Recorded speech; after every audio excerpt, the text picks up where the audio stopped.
Alright guys, welcome back. We've got Summer Showdown predictions.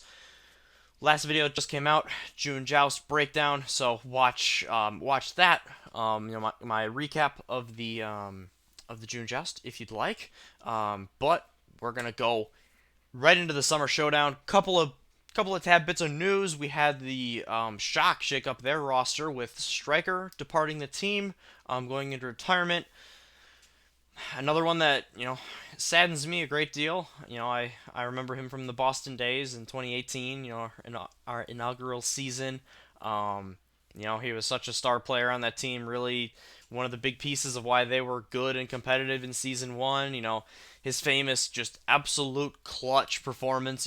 During their perfect stage. Him breaking down in tears because after some crazy wins and some losses. Then obviously him joining the Shock and becoming a champion. So nothing but the best to Striker. I hope he finds something else. Whether it's games or otherwise. That he really enjoys, and I'm sure he'll be excellent at that as well. So they say bye to Striker, and you think, oh my gosh, the Shock are really starting to lose people. However, they get Ons back from retirement. Their hit scan specialist from last year, had a surprise retirement this off season, but now he is back, so he'll look to fill that void. He obviously has familiarity with his team, playing with them and winning a championship with them last season, so that's really good news for the Shock. You have this terrible news. Striker, this core piece of yours, such a good player, leaves, but you at least get Ons back. So, if they hadn't gotten Ons back, like seriously, I would consider dropping Shock. Multiple spots. Like this is more of a middle team, in the in the Western region, which is crazy to think about. But with Ons, I think they're going to still be very very dangerous. So. Yeah, just crazy bit of news. It always seems to come at the most random times for Overwatch League. Just this random Wednesday, and boom, they drop it. So, um, again, best of wishes to Striker. Thanks for the memories, and welcome back, Ons. Other little tad bit, we've got the hero bans for this tournament. There are none. Every hero is available. We're gonna see how it plays out. Moira and Echo have been nerfed, so really hoping that we see some other compositions and heroes being played. But we'll see. I think we're gonna get a lot of Winston Diva again. We'll see. Ryan will have his moments, but yeah, it kind of opens things up. I don't know. I kind of like it. At the same time, I kind of wish they had gone bans again and just ban Moira. Just get her out of here. Um, and maybe Echo Reaper too, because while I love them, it's always good to see these pros dominate on other heroes. So as you can see, I finally got a brain and found the found the pick'ems that Overwatch League runs. I knew they did these, but it didn't even really cross my mind. So now we can get some nice little visuals to go with my picks, and we can see how I actually do every single week. So excited for that. Hope you guys are as well. And we're going to jump in to the Friday matches. We've got London Spitfire still looking for that first win against Paris, who had a nice June joust. Just did miss out on the, on making the knockouts, but they had a pretty solid, run, getting 2 match wins.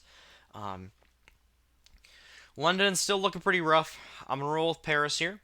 Um, I think this does help London a little bit. The no hero bans. They have a couple of niche strategies that they're really good at executing, and they kind of struggle at everything else. Um, while Paris is a little bit more well-rounded, they like to play some weird stuff. We've seen them play Roadhog a decent amount last tournament, so they can throw some strange stuff in. But in this battle of the European teams, I do like Paris.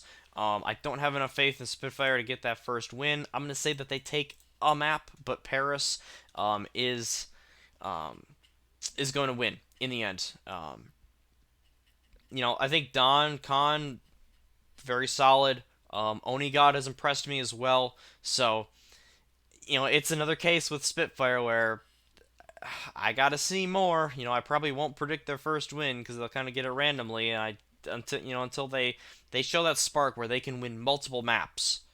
They can take a map sometimes, but can they take two? Can they take three? Can they find something and really get momentum going with it? Can they execute on their alt usage for an entire match?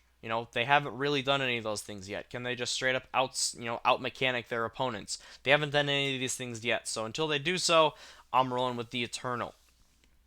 And then we get a nice little rematch between the Gladiators and the Shock. Shock taking down LA, week number 1 of this season. They've had some, these teams have had some duels the last few years where Shock basically always coming out on top, but Gladiators have kept it close. I'm going to go with LA here. I think the effects of losing Striker are going to be at worst this week. I think it's 3-1.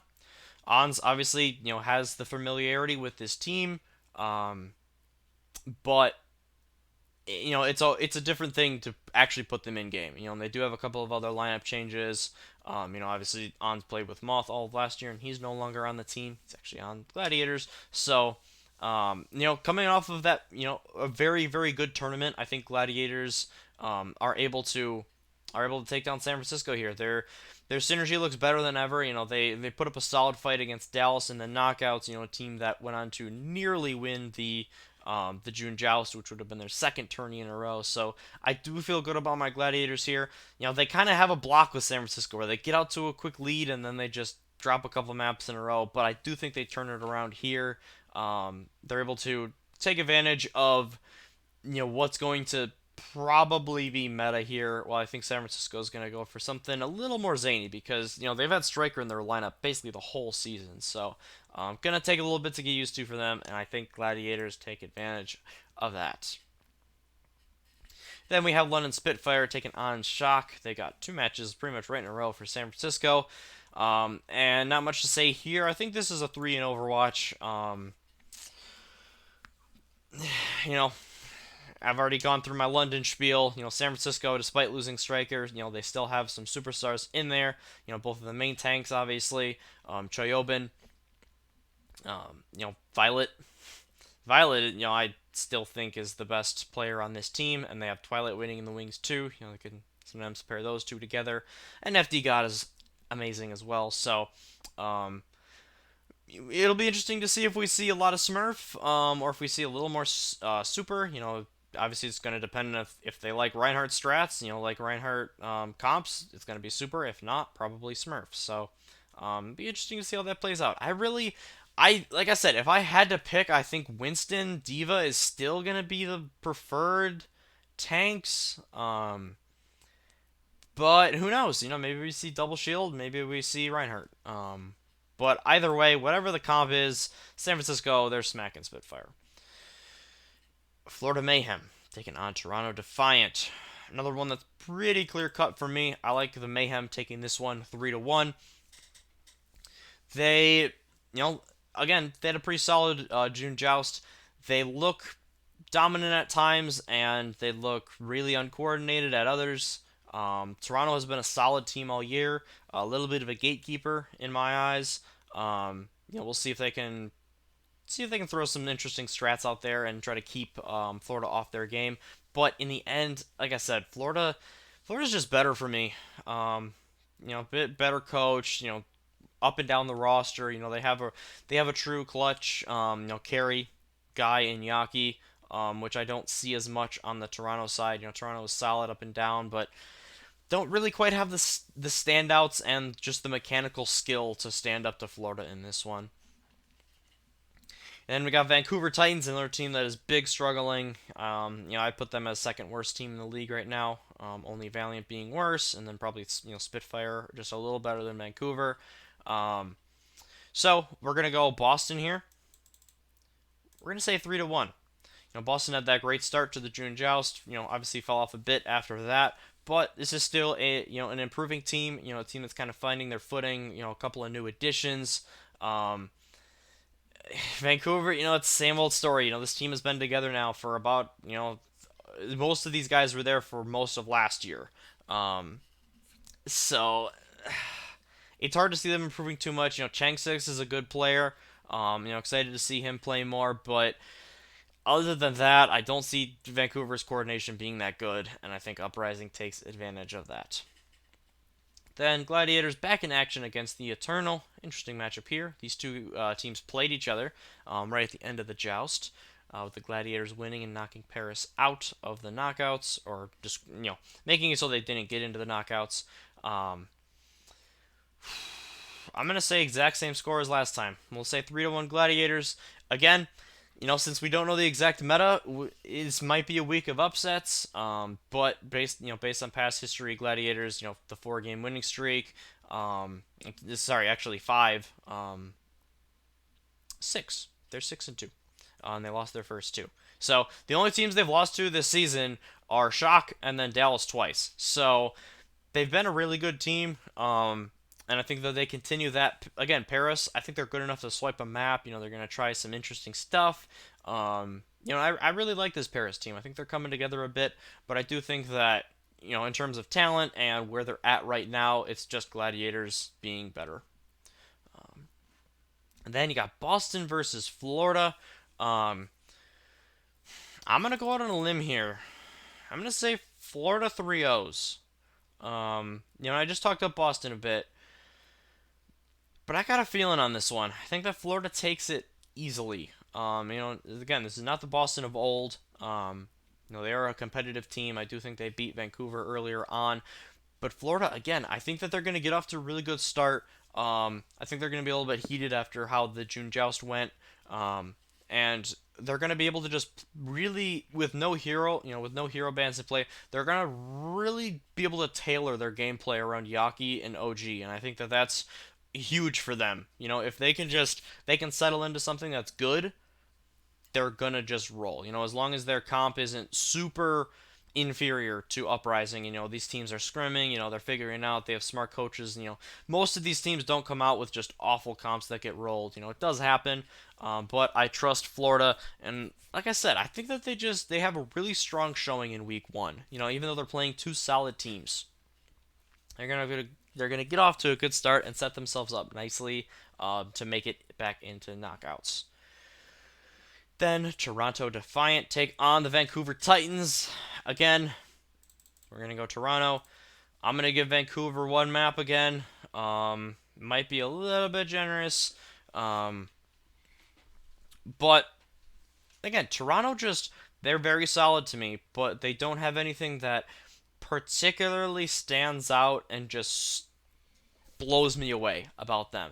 So I think that Vancouver has a chance here. If they get a nice read on the meta, if they kind of play to their strengths, they could potentially, they play 2 decent teams, but 2 teams that are beatable. So it's a really good opportunity for them as players, to kind of show like, okay, we can win matches. We get a little bit of confidence left, and for their coaching staff, you might be coaching for your life here.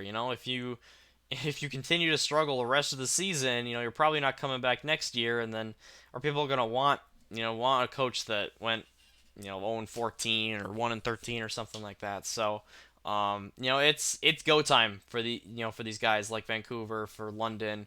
You could even say the same thing about teams who are in the middle like Boston and Toronto. So I think Vancouver will find a way. They'll grab a map, but in the end, I just like Toronto more. Then we go on over to the East region, where we've got Hangzhou Spark taking on LA Valiant. Valiant, you don't get the benefit of any maps. It's just been rough. The one thing you can say about Valiant, they took a map off of Philly the only map they won in the entire June joust, and that is what made the New York Excel make it, and not the Philly Fusion. So they've done that. They won the 1 map. Otherwise, they've been just completely lifeless and listless. And I hope for the sake of everyone involved in that organization that they start to just kind of get it together. But Spark, despite a very disappointing showing in the knockouts to New York, they did still look really good in the June joust, and I think that they'll rebound from that tough defeat. Then you got Seoul taking on Hunters. So I feel like Seoul are flying under the radar a little bit. They've been a bit unlucky facing getting to face dragons in the knockouts, so they haven't been able to for the June joust they did at least. So they haven't been able to make it in to an actual tournament yet, but I do think that they take down the Hunters here. Chengdu seems to be trending downwards a little bit, and like I said, Seoul's been really solid. They've won 6 of their 8 matches. In the regular season, so they're a good team. They have to make a deeper run. For people to start remembering, oh yeah, Seoul, they got a ton of talent. They still have Gesture, they still have Profit. They got Creative. They have a lot of good players. So I do think that Dynasty takes that one 3-1. Then you got the Charge taking on the Excelsior. So this is an interesting one.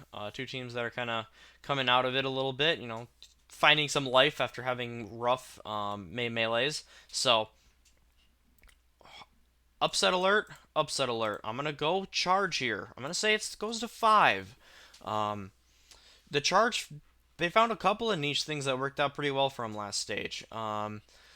They have a decent amount of new players. They're incorporating with a couple of their veterans that they have left.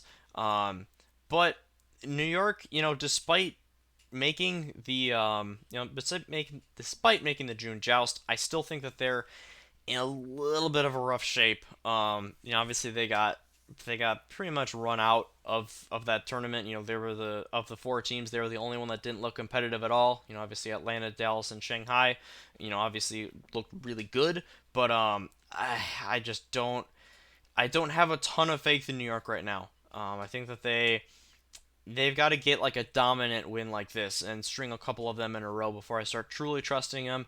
Again, a little bit of a gut, a little bit of a gut feeling, a little bit of an upset here, but I do think that the Charge win a tight battle. Hanjo Spark versus Seoul Dynasty. Now this is an interesting one. We're gonna say Spark, 3-1. And yes, I just talked up Seoul, but I do think Spark really they found something. And obviously their comp just kind of fell flat against the Excelsior, and they weren't able to adjust. They got off to that good start, winning the first map, and then it all just kind of fell to pieces, and they couldn't really get a read for it. But I'm gonna trust their coaching staff. I'm gonna trust their players. I think they make the adjustments out of it. I think they're gonna come out with a little bit of a better comp. They're going to have a match in under their belt. And they're going to have some footage on Seoul. They'll be able to watch them against the Hunters. So, again, I think this one could go either way. I don't know if this is truly an upset or not. These are two good teams in the East. But they're really those teams that it's these two that are fighting for that. Okay, who's second best? Obviously Shanghai is best in the region, but the rest of the regions looked kind of weak. Dynasty have been solid both times out, but haven't pushed it. And Spark looked really bad in the May Melee, and then looked really good, but then choked in the June Joust. So for both of these teams, they've shown definite signs of life. They've shown that they can be really good teams.